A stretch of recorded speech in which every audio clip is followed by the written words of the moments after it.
औज़ुबिल्लाहि मिनश्शैतानिर्रजीम बिस्मिल्लाहिर्रहमानिर्रहीम रब्बि इश्रह ली सदरी व यस्सिर ली अमरी वहलुल उक़दतम मिन लिसानी यफ़क़हू क़ौली रब्बि ज़िदनी इल्मा। अस्सलामु अलैकुम व रहमतुल्लाहि व बरकातुहू। हम लोग सीरत पढ़े थे और आज इसकी दूसरी ऑडियो है। हज़रत अब्दुल मुत्तलिब के बारे में पढ़ रहे थे। बिस्मिल्लाहिर्रहमानिर्रहीम। हज़रत अब्दुल मुत्तलिब बहुत खूबसूरत और अजीम इंसान थे। इनके दौर में इनका हम मर्तबा कोई ना हुआ। वो कुरैश के सरदार और मक्का के काफिला तजारत के ज़िम्मेदार थे। जो तो सखा इस कदर थे कि इनका लक़ब फ़याज़ पड़ गया था। इनके दस्तरखान का जो कुछ बच जाता मस्कीनों, जानवरों, चिड़ियों के खाने के लिए रख दिया जाता था और इस बिना पर उनका ये उर्फ बन गया कि ज़मीन पर इंसानों और पहाड़ की चोटियों पर वहशी जानवरों और चिड़ियों को खिलाने वाला। इन्हें जमजम का कुआं खोदने का शर्फ भी हासिल हुआ, क्योंकि हज़रत अब्दुल मुत्तलिब को 4 बार ख्वाब आया कि जमजम खोदो, जमजम खोदो, और अल्लाह ने यहाँ तक के ख्वाब में जगह भी बताई। तो इस कुएं को बनु जुरहुम ने मक्के से जलावतन होते वक्त पाड़ दिया था, यानी उसको बंद कर दिया था कि किसी को इसकी जगह मिले ही ना। लेकिन अल्लाह को तो हर चीज़ मालूम होती है। अल्लाह ने हज़रत अब्दुल मुत्तलिब को इस ख्वाब में बता दिया और खोदने का हुक्म दिया गया। तो उन्होंने खोदा तो पुराना कुआं बरामद हो गया और इस कुएं में सोने के हिरन, बहुत सी चीज़ें निकली और उन्होंने इनको बेचकर खाना काबा का दरवाज़ा बनवा लिया, घास से बनवाया। इन्हीं के ज़माने में खाना काबा पर हाथी वालों के हमले का वाक़या पेश आया। ये सब हबशी थे। इनके सरदार का नाम अबरह था, जो यमन पर काबिज और हुक्मरान था। वो खाना काबा ढाने के लिए 60,000 का लश्कर जरार लेकर आया, लेकिन जब मक्के के मशरिक में मुज़ल्फ़ा और मना के दरमियान वादिये खुसर में पहुंचा और मक्के पर हमला आवर होने के लिए तैयार हो गया, तो अल्लाह ताला ने एक लश्कर चिड़ियों का झुंड बनाकर भेजा, जिन्होंने इस पर ठेकरी जैसे पत्थर बरसा दिए और वो खाए हुए भुसम की तरह हो गया। कभी ऐसा हो तो नहीं सकता ना कि अल्लाह का घर और उसको इस तरह वो करने आए। अल्लाह अपने घर की खुद हिफाजत अल्लाह ने की। ये वाक़या आपकी पैदाइश से 50 या 55 दिन पहले पेश आया। आप सल्लल्लाहु अलैहि वसल्लम के वालिद गिरामी हज़रत अब्दुल मुत्तलिब के सबसे खूबसूरत, पाक दामन और चहेते लड़के थे। इन्हें ज़बीह भी कहा जाता है। इसकी वजह यह है कि जमजम की खुदाई के दौरान में जब कुएं के निशानात बरामद हुए तो कुरैश ने भी हज़रत अब्दुल मुत्तलिब के साथ शिरकत करना चाहिए और इसके लिए उनसे झगड़ा किया, जो बड़ी मुश्किल से हल हुआ। ये देखकर हज़रत अब्दुल मुत्तलिब ने नज़र मानी कि अगर अल्लाह ने उनको 10 लड़के दे दिए और हर एक के मुकाबले के लायक हुआ तो मैं उनमें से एक को अल्लाह की राह में ज़िबा कर दूंगा। अब अल्लाह का करना ऐसा हुआ कि उनकी मुराद पूरी हो गई। चनाचा उन्होंने सब लड़कों के दरमियान कुराह डाला। कुराह हज़रत अब्दुल्ला के नाम निकला, लिहाजा उनको ज़िबा करने के लिए खाना काबा के पास ले गए, मगर कुरैश ने उन्हें रोक दिया।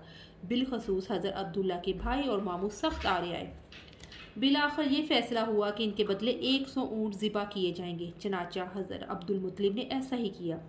इसलिए आप सल्लल्लाहु अलैहि वसल्लम को 2 ज़बीहों की औलाद कहा जाता है। एक ज़बी हज़रत इस्माइल अलैहिस्सलाम थे और एक आप सल्लल्लाहु अलैहि वसल्लम के वालिद हज़रत अब्दुल्ला अलैहिस्सलाम थे। इसी तरह आपको 2 फिदिया दिए गए बुजुर्गों की औलाद भी कहा जाता है, क्योंकि हज़रत इस्माइल अलैहिस्सलाम को मेंढे का फिदिया दिया गया था और आपके वालिद को 100 ऊँटों का।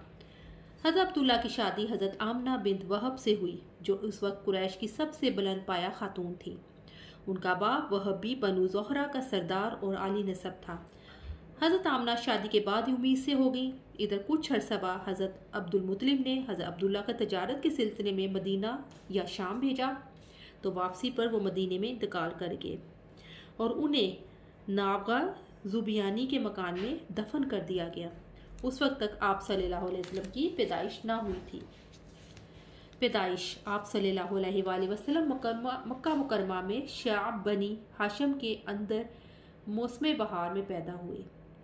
ये पीर की सुबह थी, रबीउल अव्वल की 9 और कहा जाता है कि 12 तारीख थी। साल वही था जिसमें अबरह ने मक्के पर हमला किया था। चूँकि वो अपने साथ हाथी भी लाया था और अरबी में हाथी को फील कहते हैं, इसलिए इस साल का नाम आमुल फील पड़ गया। उस रोज़ अप्रैल 571 हिजरी की 22 तारीख थी। पैदाइश के वक्त दया का काम हज़रत अब्दुर्रहमान बिन औफ रज़ी अल्लाह तआला अन्हु की वालदा शफ़ा बिन अमरू ने इंजाम दिया।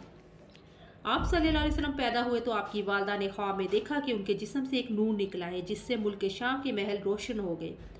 फिर वालदा ने हज़रत अब्दुल मुत्तलिब जो कि दादा थे उनको आपकी पैदाइश की खुशखबरी भिजवाई।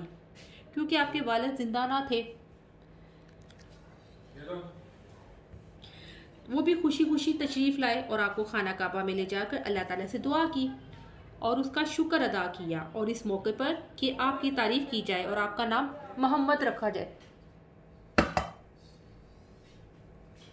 फिर आपका नाम मोहम्मद रखा। फिर अरब के दस्तूर के मुताबिक 7वें दिन हकीका और ख़तना किया और लोगों की दावत की।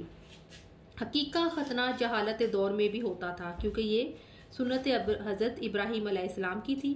हज़रत इब्राहीम अलैहिस्सलाम ने भी 100 साल की उम्र में अल्लाह के हुक्म से अपना ख़तना किया था। आप सल्लल्लाहु अलैहि वसल्लम को आपके वालिद की लोंडी उम्मे एमन गोद खिलाया करती थी। वो अबशन थी और उनका नाम बरकत था। अल्लाह ताला ने उन पर बड़ा फजल किया, चनाचा उन्होंने आपकी नबूवत का दौर पाया, इस्लाम लाई और हिजरत भी की। फिर आपकी वफ़ात के 5-6 महीने बाद वफ़ात पा गई। आप बहुत रोती थी। हज़रत अबू बकर और हज़रत उमर रज़ी अल्लाह तआला अन्हु पूछते क्यों रोती हैं? बोली नबूवत बंद हो गई, वही का सिलसिला बंद हो गया।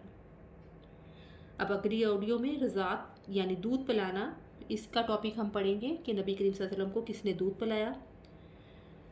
सुब्हानक अल्लाहुम्मा व बिहम्दिका अशहदु अल्ला इलाहा इल्ला अंता अस्तगफिरुका व अतूबु इलैक। अस्सलामु अलैकुम व रहमतुल्लाहि व बरकातुहू।